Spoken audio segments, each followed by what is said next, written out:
My name is Andy Weiss. I am the president and founder of Sapphire Capital Group based in Bethesda, Maryland. I've worked in real estate finance for over 30 years as a lender, equity investor, and mortgage banker. Sapphire works on capital raise assignments for commercial real estate owners and developers. We raise debt for all property types, and we're members of a national collaborative of 40 mortgage banking firms, which allows us to share a database, and we invite lenders to present to our group on bi-weekly calls. And then we raise LP and GP equity from family office investors, high net worth individuals, and institutional investors. We work on assignments with sponsors on all property types nationwide. And we developed a niche in Groundless Capital that I will talk about in more detail in this session. And I'm excited to be on the panel. Thanks very much. Doug, would you like to lead off next? Sure. Thanks, Elizabeth, for moderating. Thanks, Marty, for the opportunity to participate. I'm Doug Veazey, the founder and managing partner of Kenilworth Capital Partners, a real estate investment and advisory firm headquartered in Philadelphia, which I formed several years ago to capitalize on a 30-plus career year in real estate finance and investment as a lender, developer, and investor. Kenilworth provides strategic and capital advice and co-investment capital to high-quality sponsors investing in value-add, residential, industrial, medical office, student and senior housing projects on the East Coast, particularly in the Mid-Atlantic and the Southeast. We specialize in small to medium-sized transactions, sort of 7 to 75 to 80 million in total asset size, ideally suited for family office investors. In fact, of the $350 plus million we've been involved in as an advisor over the past 3 years, vast majority has been from of equity capital, both GP and LP capital, as well as preferred equity capital, have come from family office investors. I should also mention that Kenilworth makes principal investments frequently as a co-invest with our clients, as well as some standalone sponsor projects that we're involved in, multifamily side and the industrial side. And I'm happy to be on the panel with these great guys. Thank you very much. Percy, would you like to fill in the next background for the panel? Sure. Well, good afternoon, everyone. My name is Percy Nicora. I'm the president of Penn Capital. We are a owner-operator of multifamily properties. We have some mixed use as well. Our focus is primarily in the South and Southeast states of the US. We work very closely with family offices. We obviously invest our own capital, but then we also bring in other capital through LP structures, GP structures, and some of the things we'll get into. But we work closely with family offices, high net worth individuals, as well as institutions. And from a transaction standpoint, our properties range everything from cash flowing institutional class properties, $50 million plus, to smaller value add properties that could be in the $15 million range. Okay, thank you very much. One of the things we know is on everyone's mind today is what has the pandemic done to the real estate investing market? And then how does that augur for the attempted recovery for 2021, 2022? I know that sometimes looking at the aggregate numbers, it can give the impression that's quite negative. For example, 2 of the leading entities will not be going into the capital raised markets this year. So there are these dire warnings that the numbers will be down. However, the pundits are telling us a different story. For example, Forbes has said that they think that the inflation concerns will actually drive more money into the real estate market. Second, for those of us who follow the private markets through Preqin, for example, they took a survey that was also very positive, that 81% of those they surveyed as investors have said that they think that they will invest as much in real estate and actually perhaps increase the real estate investment for this year. We are hearing a lot about M&A as being a big year, and especially when you see the numbers that came out with Blackstone's acquisition of about 5.1 billion of the assets that we're seeing from AIG. So each one of our panelists, if you can give us some direction, how you see the insights of what we have learned from the pandemic and where we're moving. And secondly, how does this impact the family offices? And Andy, would you like to lead off for us? Yes. Yep. So I'm going to start first. I'm going to focus on the sort of recap on the different property types, and then the other panelists are going to, add different views on it.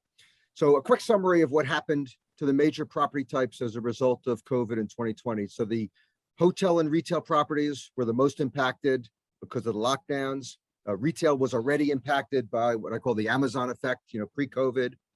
Multifamily properties, suffered a drop in collections as many landlords had tenants in occupancy, but not paying rent. One of the shifts in multifamily that we saw was a shift from urban apartments to suburban, as many people left cities and began to consider, the new norm of working remotely. The office sector, office properties were not occupied by tenants during 2020, and that continues today as people started to work from home during the beginning of COVID. This has also changed the way some companies think about their need to have office space and new social distancing standards and what they think their post-COVID occupancy plans will be. During 2020, many lenders required COVID reserves and were more conservative in their underwriting. As would be assumed, investors were more conservative with their underwriting. They were unsure about recovery timing and what would be the new norm for property type. So that's sort of 2020. On the 2021 side, what I would say, much more positive. Investment sales have recovered. Multifamily, industrial, the two hot property types have been trading at below 5 cap rates, given the huge demand from investment capital that are looking for good deals. There's also a massive supply of debt with low interest rates, so that's helping investors get comfortable with making investments, in 2021 after a slow 2020. The one challenging issue for most real estate underwriting and investment and lending is the most common financial metric, what we all call the T12, the trailing 12 months of cash flows. That suffered big declines in 2020. So it's just something people have to deal with in 2021 as they're underwriting deals, explaining, the recovery from the decline of the T12 that happened as a result of COVID in 2020, but now, recovering in 2021. And again, I'll just blow through the property types again for where I see things today. Retail and hotel properties, recoveries are still uncertain. On the office side, many companies are now adopting remote working policies, and they're starting to rethink their long-term office space demand. Yesterday, I happened to be listening to Cushman & Wakefield's CEO was on CNBC, and he was talking about his partnership with WeWork, how they have now a new hybrid office model, which creates basically a different tenant experience with the use of technology. And so on the office side, there's clearly a change that is happening and will happen. And last thing I'd say on the multifamily side is, most of the stronger operators have gotten their collections back up. And I'd say the last thing is, the suburbs are still remaining hot. And now the single family rentals is the new, hot sector, as there seems to be a huge demand for single family rentals. So I'll stop there and I'll pass it on to Doug. Thanks, Andy. The real estate investing life in 2020, for all the reasons that we've talked about and that Andy outlined, was extremely difficult. Needless to say, when the lockdown first started, I checked in with some of my family office investors, and the vast majority of them weren't doing anything in the private real estate space. They were exclusively in the public arena, both on the debt and equity side, taking long and short positions as quickly and as aggressively as they could. They did well, very well for the most part, but there was a substantial lack of liquidity in the private space. That changed from my experience, as people started to get their arms around where their collections and where their business plans were headed. In the sort of March to April and into May timeframe, one of my clients, a logistics company, was expanding aggressively, It was clearly advancing based on the e-commerce growth prior to the pandemic, but the follow-on of the pandemic is that opportunities for them just continue to explode. We had created an alliance with a family office prior to the lockdown, fortunately, that was able to fund their growth all throughout 2020. So this was a infill last mile logistics sponsor and owner in the Mid-Atlantic area. Just continued to do a lot of business with family office capital. As the world began to normalize toward the end of the year and the beginning of this year, there was a substantial inflow of family office capital as well as industrial capital into multifamily. A number of my clients are developers, and throughout 2020 had no ability to move things forward based on municipal shutdowns. They just couldn't get any of the permits. They couldn't get any traction at all in advancing their projects. That's improved substantially, although in a variety of jurisdictions, there's still a lot of backlog. But for the most part, the multifamily world has continued to improve. Certainly, as Andy pointed out, collections are back up depending on the asset, depending on the location and the asset type. And Percy's going to talk about this a lot more. There has been a recovery. There continues to be a lack of affordable product out there that's creating opportunities, and that's got some challenges in collections right now. But for the most part, I think family office capital has been pleased with how the markets have rebounded. And Doug, as you were just focusing on the opportunity that you had in the Mid-Atlantic, even during this time, do you see, since we're focused today on the Mid-Atlantic itself, how there are either challenges or opportunities in this region, especially where there's synergy in the Baltimore, Washington area with a lot of government activity? Are there some special opportunities that we ought to be thinking about in this particular region, or particular challenges? Well, the challenges, and Andy touched on this to an extent, the challenges exist in the office sector, which is a very substantial part of the real estate investment activity in the Mid-Atlantic, in the Baltimore, Washington area, and clearly in the DC area, based on the federal government activity as a generator of office demand. There's still a ton of question about when folks are going to be back in the office. So office is a challenge in and around DC.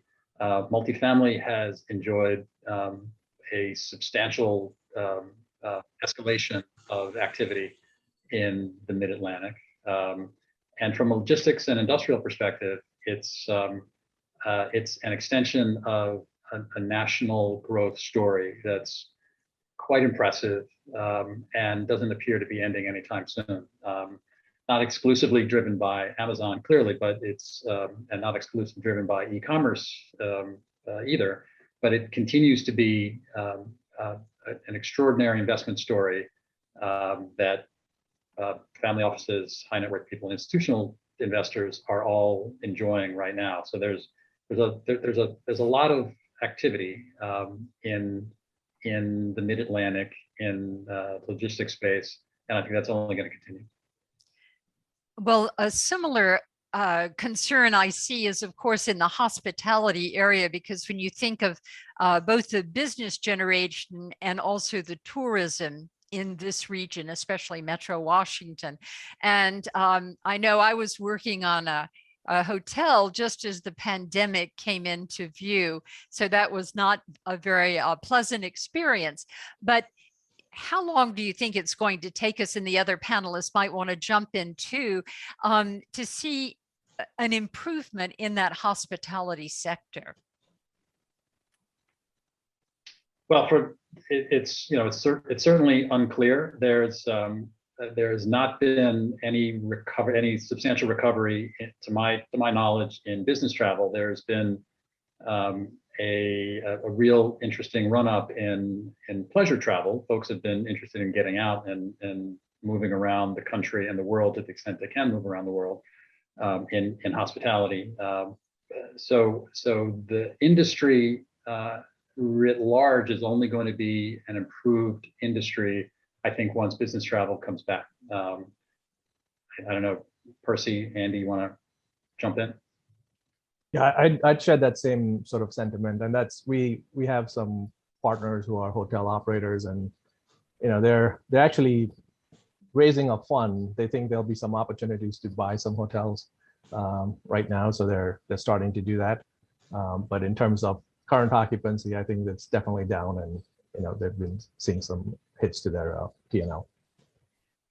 Is that a distress strategy? It sounds like in terms of the hotels, except, well, Percy, if you could segue in for us to the multifamily sector. And I know one question I raised with you earlier is not one of those in which you focus, but what's been happening on sort of subsidized affordable housing, because with all of the talk of new taxes and tax credits, if you can help us understand a little more about that, although I realize that's not the focus that you have been having within multifamily.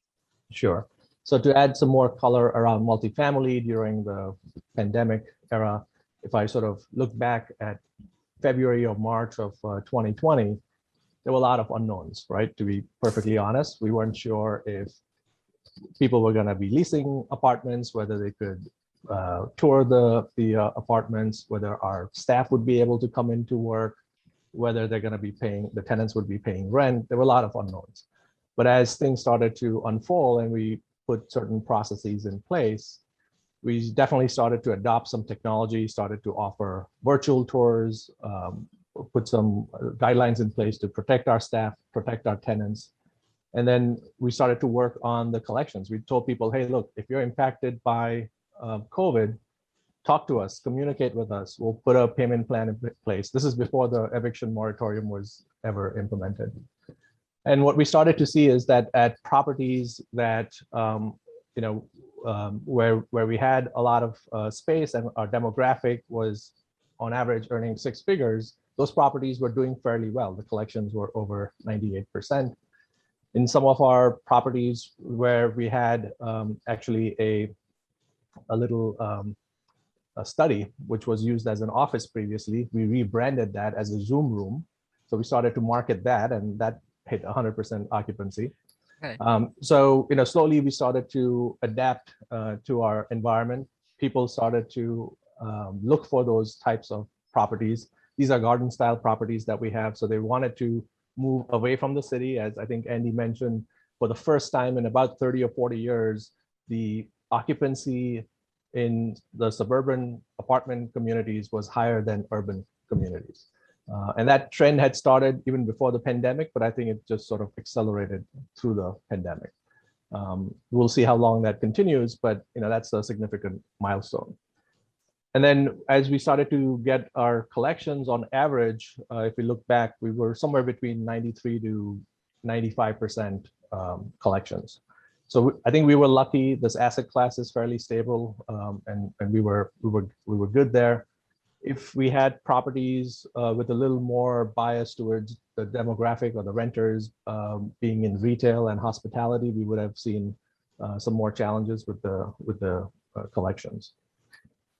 In terms of raising capital, it actually, surprisingly, we did fairly well because we raised for a $42 million deal towards the end of 2020.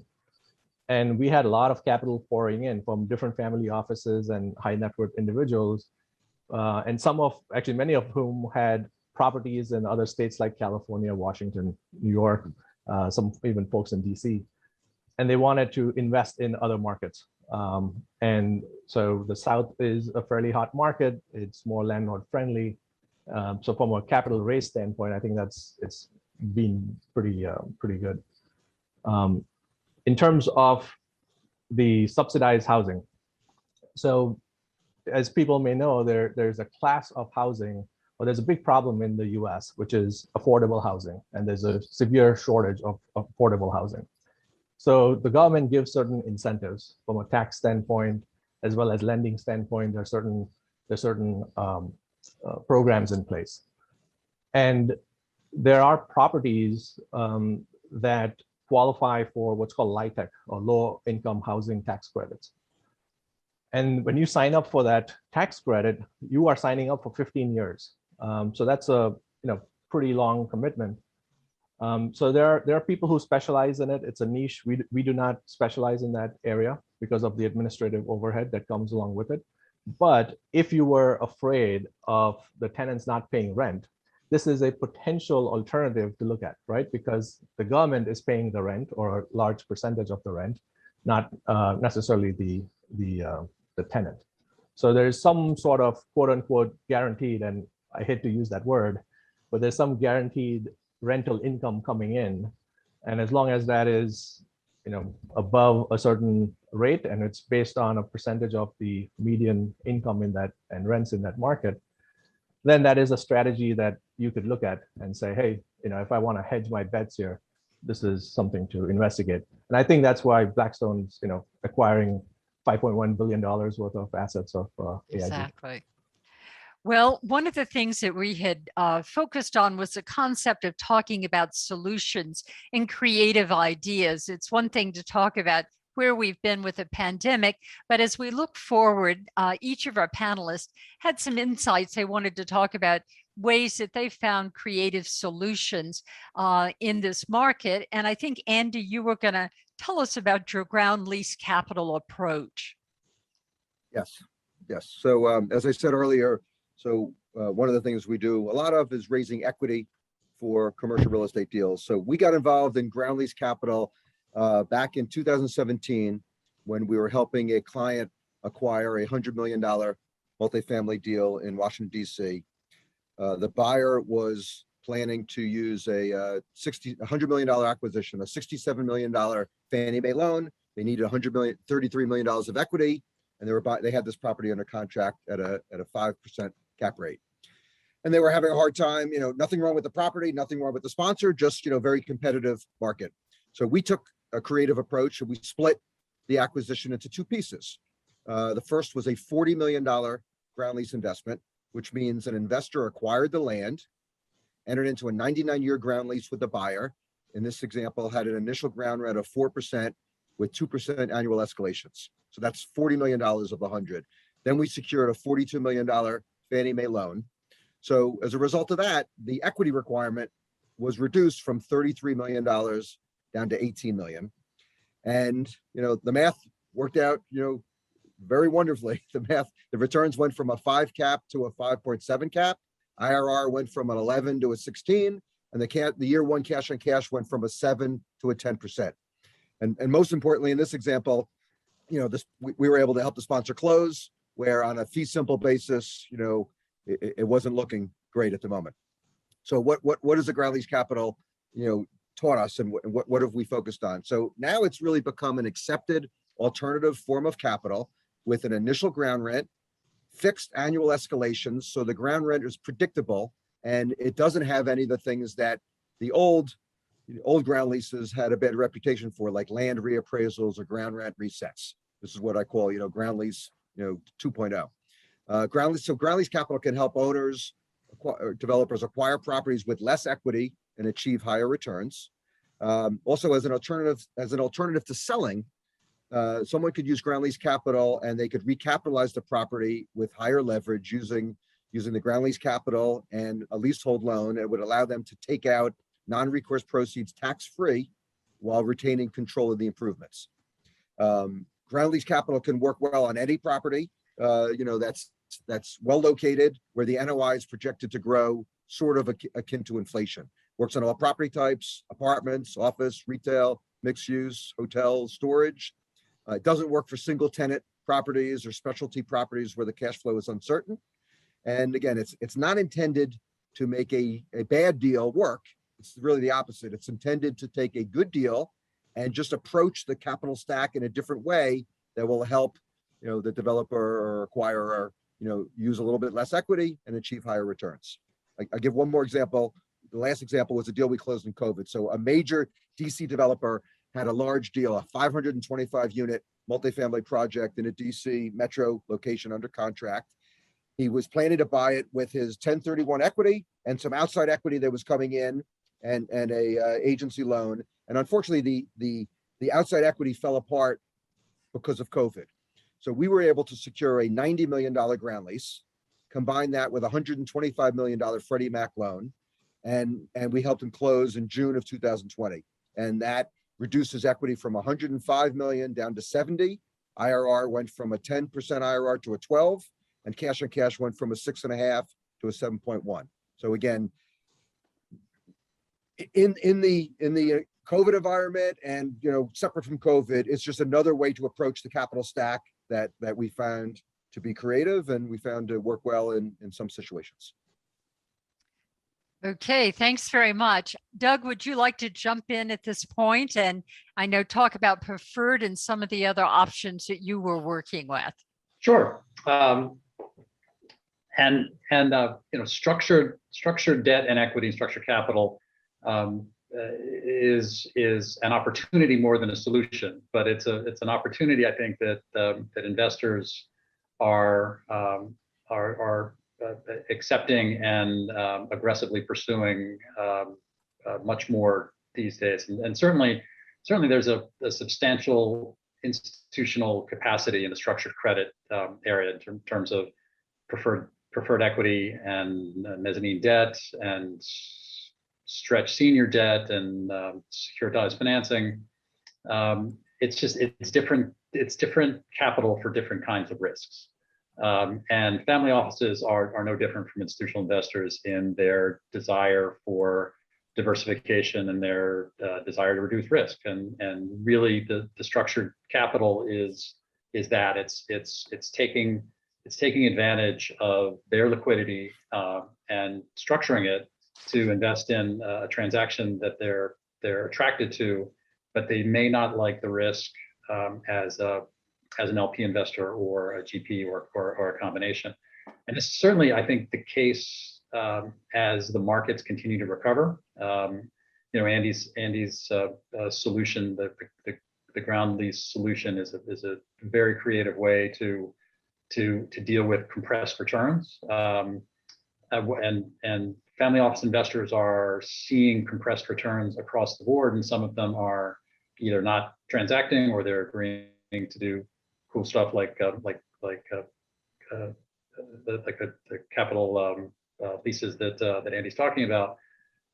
But some are interested in taking different approaches. So we've structured some transactions with family office capital where, again, they like the sponsor, they like the transaction, but they're concerned about the overall risk. So what we've done is that in addition to a senior financing, either a bank financing, or in some instances, this is tricky because the agencies aren't really enthusiastic about allowing structured debt behind them. We can get around that with preferred equity. But in some instances, above a traditional 60 to 65% first mortgage, a family office investor will come in at up to 80 to 85% of the total last dollar risk and capital. And for that, they'll charge anywhere between low teens to mid-teens kinds of returns. Some instances, investors, family office investors, and other institutional investors will go higher in the stack and push up that internal rate of return into the high teens. So that kind of structured equity, structured debt transaction is occurring frequently, and family offices are creative in taking advantage of those kinds of structures. Another approach, one of my investors, family office investors, is involved in a different kind of platform. This family office is a very robust real estate allocator. They're investors in developments on their own. They're investors in third-party developments. They're fund managers, a variety of different strategies. They also have a standalone structured equity subsidiary that provides equity, that provides capital to sponsors in transactions where they look really to outside equity as in additional projects as collateral to bolster the underwriting of the individual transaction. So they'll fund up to 100% of the equity in a given transaction and look to the sponsor's additional portfolio to provide collateral. Again, these are all shorter term solutions. So value add deals, shorter term durations. The idea is to create a capital event in a reasonable time frame, 2 to 3 years, that's going to generate enough proceeds to repay all of the senior debt and structured capital as well. We had an interesting transaction last year where one of my clients was buying a large industrial property, and so we structured a reasonably complicated but fun transaction with a senior lender. We brought in a fund manager as a preferred equity investor. This fund manager has, in addition to some endowment investors, has plenty of family office LP investors as well. So we were up to about 92% of the stack with that fund, and then we brought in this a structured equity investor to provide 100% of the capital. Worked out really well. The value add transaction added the value in about 6 to 8 months, fully stabilized asset. We went to the debt markets and generated enough refinancing proceeds to take out all of the existing debt. And again, the sponsor didn't really put in any of its own capital, retained 100% of the equity in the transaction. So that's the kind of the kind of flexibility that structured capital can provide a family office investor. One of the things we're doing as well is co-investing with the family office to provide even higher, slightly higher octane preferred equity capital, where we're going up to about 95% of the stack, and we're taking a small piece. In addition to getting a fixed coupon that's in the mid-teens, we're taking a small piece of the value we create, the value upside we've created that drives us up into the low 20s on an IRR basis. So a lot of different kinds of structures out there. Family offices have lots of approaches, lots of interest in diversifying and reducing risk. And it's just a question of finding the right kind of opportunity.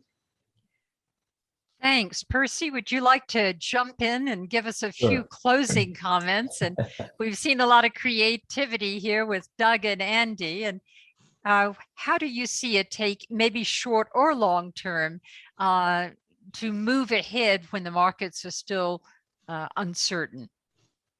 Yeah, I think especially in multifamily, I think it's the environment is pretty good. The water is nice and warm, I'd say. So come on in, dip your toe. I want to add one thing to what Doug was saying. So I agree, there are multiple structures in how you can invest in real estate, including multifamily.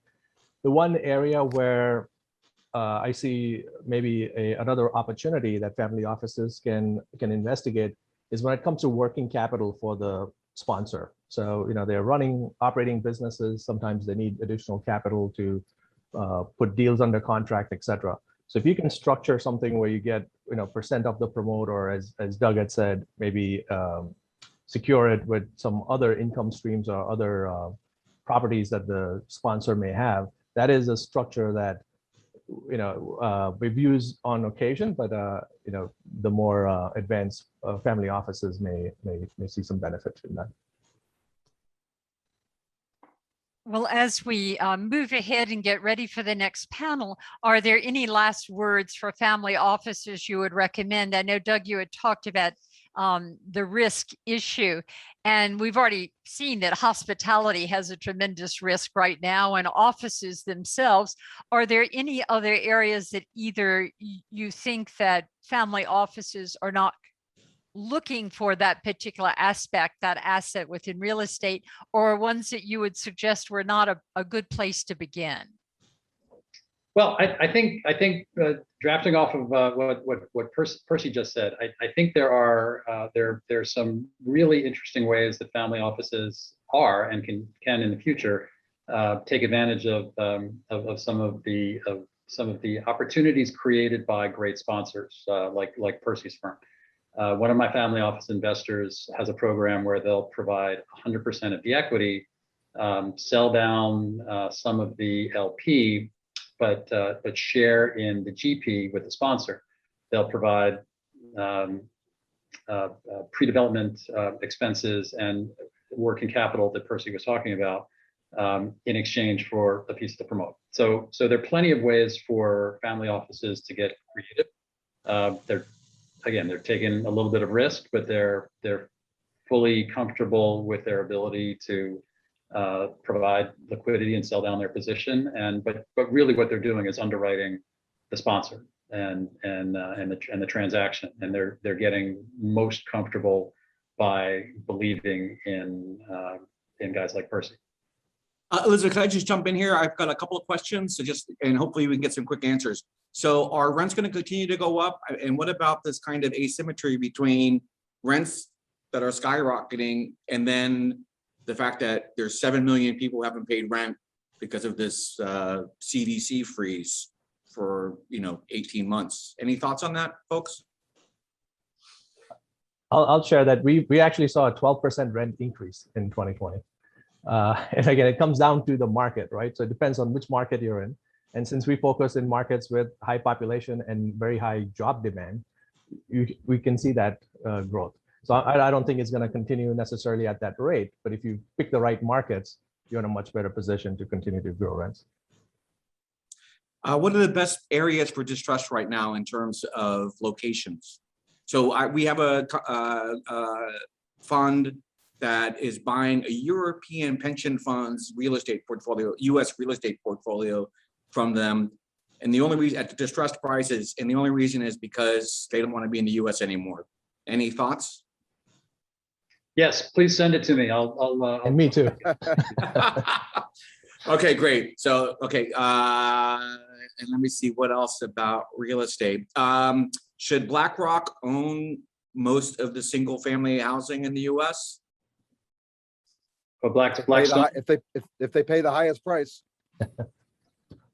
So interestingly enough, Blackstone has traded in and out of single family residential 2 or 3 times already since the Great Recession. So they're very smart investors. And as Andy said, if they're willing to pay the highest price, there's no Department of Justice, to my knowledge, Department of Justice prohibition against aggregation of single family rentals. They're very smart investors. Actually, there was a statement. Yep. Marty, going back to your last question, the other answer I would give you asked about location. I would say one of the distressed opportunities, which is not new to real estate guys, is people buying hotels that they can buy because they're in distress and turning them into multifamily. That's another niche that's been very popular in COVID. Yeah, condo conversion, stuff like that, condo hotels. Yeah, yeah. Well, no, taking a hotel structure that's vacant today and putting in a kitchen and converting the hotel room into an apartment. Yeah, we're actually converting a 88-unit hotel into corporate housing. What about oceanside property and what happened in Florida? Do we have to look at all of the oceanside property in the US again? And insurance red lines as a result of that collapse of that building? Any thoughts? I think I know there is. If I could buy stock in structural engineers in Miami right now, I would. There's a lot of activity going on in terms of evaluating structures at every coastal community, but particularly in Miami. I will tell you that those buildings, I lived in Miami when they were built, they went up really fast. Yep. Not a good sign.